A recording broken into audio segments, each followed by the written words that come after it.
semuanya, Assalamualaikum warahmatullahi wabarakatuh. Nama aku Sekara Jengkartini Gunawardani dari kelas A D3 Perpustakaan tahun 2020 dengan NIM V10275. Di sini di video kali ini saya akan membahas atau mengulas tentang novel Gadis Pantai. Oke, langsung saja dimulai ya. Baik, kita mulai dari identitas bukunya.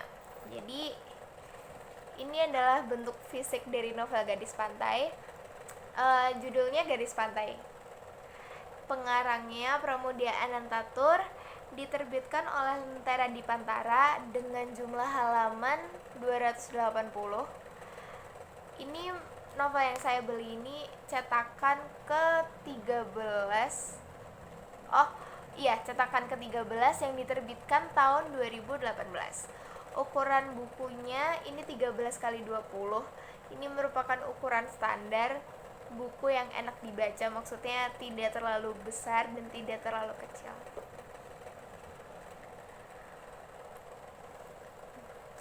Oke, yang pertama, Pramudia Anantatur. Pramudia Anantatur lahir tanggal 6 Februari tahun 1925 di Blora, Jawa Tengah. Hampir seluruh hidup Pram itu dihabiskan di penjara, tapi penjara tidak membuat Pram berhenti menulis, sehingga dari semasa hidupnya dia berhasil meluncurkan lebih dari 50 karya dan sudah diterjemahkan lebih dari 42 bahasa. Oleh karena karya Pram yang sudah sebanyak itu dan terobosannya di dunia sastra dan kebudayaan, Pram berhasil memperoleh beberapa award yang dia menangkan. Antara lain ada The Pen Freedom to Write tahun 1988. Yang kedua ada Raymond Magsaysay Award tahun 1995. Yang ketiga ada Fukuoka Culture Grand Prize di Jepang tahun 2000 dan lain-lain.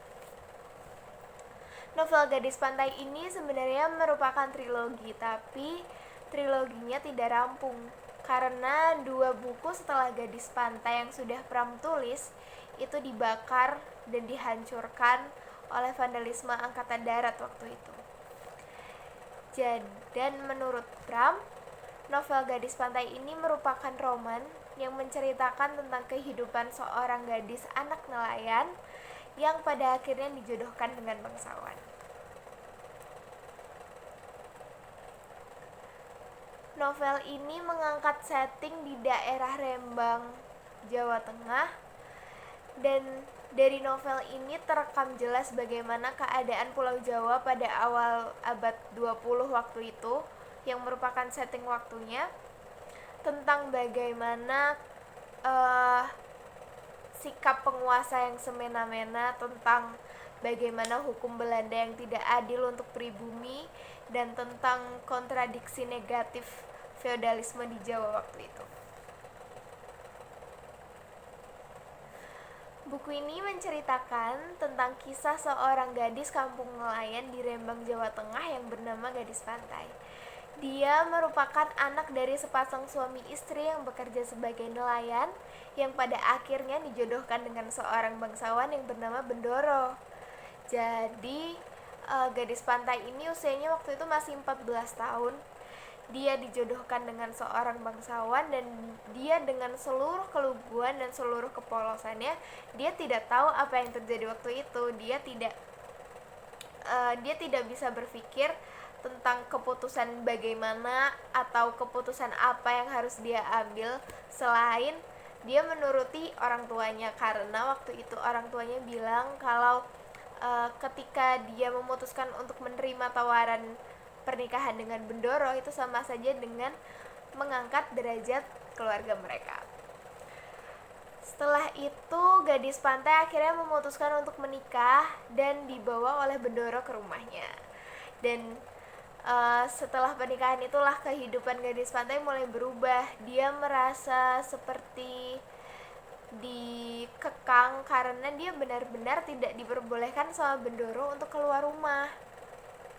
Tetapi di dalam rumah itu, gadis pantai mulai belajar beberapa hal seperti mengaji, membatik, dan menyulam. Ia melakukan itu semua karena dia berusaha untuk menjadi istri yang pantas untuk Bendoro, walaupun Bendoro sendiri menganggap bahwa pernikahan dia dengan gadis pantai itu adalah pernikahan yang sementara, adalah pernikahan yang bukan pernikahan beneran, karena menurut Bendoro pernikahan yang sesungguhnya itu adalah ketika Bendoro menikah dengan perempuan yang sederajat dengan dia, dan gadis pantai itu adalah perempuan yang derajatnya ada di bawahnya Bendoro.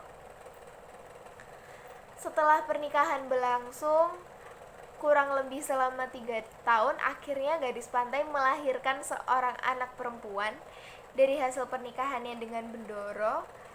Tetapi setelah 3 bulan pasca melahirkan, gadis pantai diceraikan oleh Bendoro. Dia dibuang begitu saja dan anaknya ditahan sama Bendoro. Jadi anaknya gadis pantai itu tidak ikut gadis pantai, tetapi dia tetap di rumah Bendoro. Dikarenakan gadis pantai sudah tidak memiliki suami, sudah tidak memiliki anak, dia malu untuk pulang ke kampung halamannya.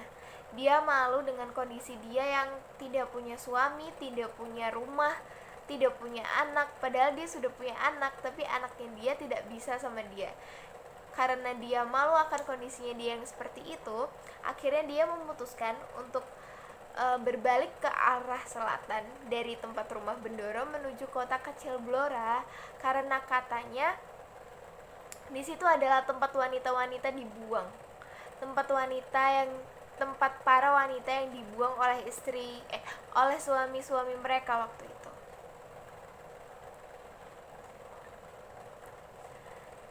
Kisah novel Gadis Pantai ini Pram ambil dari kisah pernikahan neneknya waktu itu.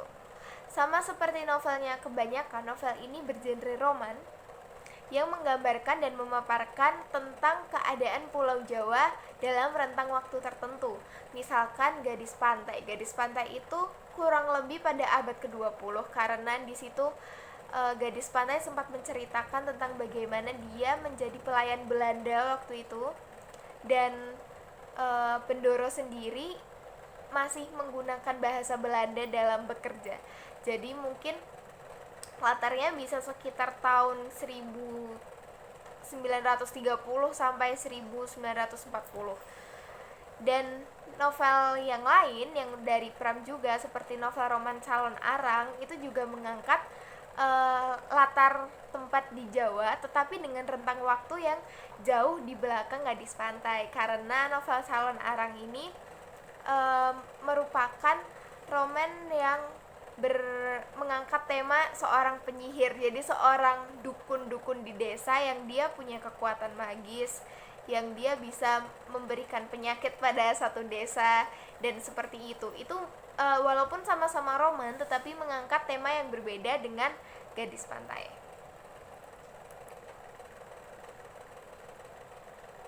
Pram dalam novel ini menyuarakan kritiknya tentang feodalisme yang terjadi di Jawa waktu itu, yang sangat tidak berperi kemanusiaan, yang sangat tidak adil. Dan untuk pertama kalinya saya membaca roman dengan tema yang seperti itu, dan jujur saya sangat suka karena tidak banyak novel yang menceritakan hal yang sama. Tetapi pada novel ini saya merasa bahwa saya diajak jalan-jalan ke zaman itu. Saya diajak untuk menjadi seseorang yang lain, tetapi masuk ke dunianya Gadis Pantai. Seperti itu. Itu adalah kelebihan dari novel ini. Dan untuk kekurangannya, mungkin untuk beberapa orang yang belum terbiasa membaca buku sastra klasik atau dan sebagainya, itu masih kurang mudah untuk memahami kata-kata yang Pram gunakan, karena dia tidak menggunakan kata-kata sesuai dengan ejaan bahasa yang seperti sekarang, yang ejaan bahasa Indonesia yang benar. Jadi untuk Dulu pertama kali saya baca novel ini, saya perlu membaca 2 sampai 3 kali untuk mengetahui apa maksud dari satu kalimat atau dari satu percakapan yang Pram tuliskan waktu itu.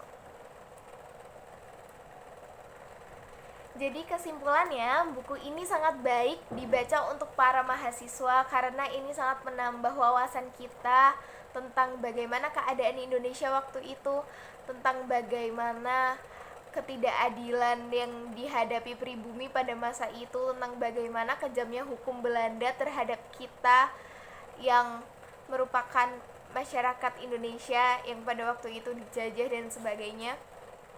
Ini merupakan salah satu novel yang patut untuk dibaca dan sangat direkomendasikan untuk kita supaya kita juga selain bisa mengetahui keadaan Indonesia terkhususnya Pulau Jawa pada saat itu, kita juga dapat mengetahui bagaimana perkembangan sastra di negara kita mulai dari eranya Pram sampai berkembang terus-terusan hingga sekarang, itu bagaimana pola bahasanya, tata bahasanya seperti apa, seperti itu. Jadi menurut saya ini buku yang sangat direkomendasikan untuk dibaca. Sekian materi ulasan saya mengenai novel Gadis Pantai. Semoga dapat membantu atau menginspirasi atau memberikan pencerahan terhadap yang menonton.